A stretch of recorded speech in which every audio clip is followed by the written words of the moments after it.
কিন্তু আমার মনে হচ্ছে যে না, অভিনয়টাকে আসলে আমি পেশা হিসেবে নেওয়া যেতে পারে। আমি আসলে এটার ব্যাপারে আরো গভীরে ডুবকি লাগাই আর কি।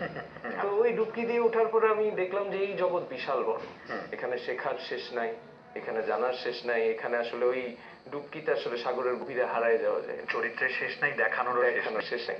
তো এরই সাথে এই যে প্র্যাকটিস করতে করতে আমার থিয়েটার চর্চা চলতে থাকে, আমার অভিনয়ের প্রতি ভালোবাসা আরো বাড়তে থাকে, বিভিন্ন চরিত্র এক্সপ্লোর করার প্রতি ভালোবাসা আরো বাড়তে থাকে। এরকম একটা সময়ে একজন কাস্টিং ডিরেক্টর আছে রাতুল ভাই। তো রাতুল ভাই হুট করে আমাকে ফোন দেয় যে আচ্ছা, আমি তো চট্টগ্রামের ছেলে, আমরা একটা চট্টগ্রাম, তো ওখানে চট্টগ্রামের ভাষায় কথা বলতে হবে। আচ্ছা ঠিক আছে, এটা হচ্ছে প্রথম ক্রাইটেরিয়া ওই চরিত্র পাওয়ার জন্য। তো আমি গেলাম অ্যাপেল বক্সের অফিসে, ইকবাল ভাই বসেছিলেন আমাদের ডিরেক্টর। তো উনি বললো যে আচ্ছা ঠিক আছে, হ্যাঁ তুমি দেখো, একটা পুতুল দিল আমাকে, বলে কি খুব গভীর ভাবে এটাকে দেখতে হবে। তো আমি বলছি এটাই অডিশন, বলে কি হ্যাঁ এটাই অডিশন। তো এবং আমি হারাই গেলাম পুতুলের সাথে, হ্যাঁ 10 মিনিট 15 মিনিট 20 মিনিট, তুমি দেখতে থাকো অসুবিধা নাই। তো উনি আমাকে দেখতেই দিলেন।